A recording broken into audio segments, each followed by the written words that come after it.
Hey guys, and welcome back to my channel. So have you ever wondered what was wrong with your fondant cake? No matter how much you smoothened it just wouldn't be smooth, or today you made a perfectly nice cake and then tomorrow like the fondant is just off. So I'm going to teach you guys today on consistency and how to make the perfect fondant cake every time. So if you make your fondant by yourself, make sure you try different consistencies, guys. Consistency is the key. That way you know, like, if it's too soft or if it's too strong. Like, each time you try different consistency until you find what works for you.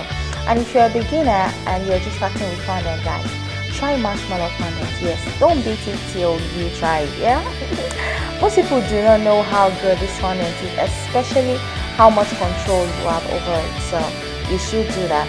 Number 3 is, if it is too soft, don't add more icing sugar, guys. Add more cornstarch. The reason is because icing sugar kind of has some moisture in it. Sugar is a wet ingredient, so it makes your fondant even more wet, if there's a word like that.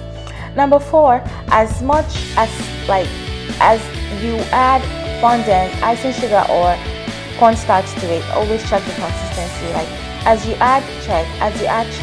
That way you'll be on top of the matter. Number 5, guys, if you can afford to buy, just buy. Like, I think after a while I start buying because it's a lot less stress and I make my customers pay for it, and it helps you work faster because the last trick is to work faster, guys.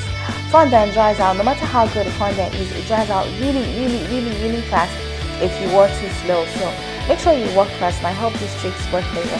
So thank you guys for always watching my videos, and I will see you in my future videos. If you haven't subscribed to my channel, come on, what are you waiting for? Please subscribe to my channel and give me a thumbs up on this video. So bye.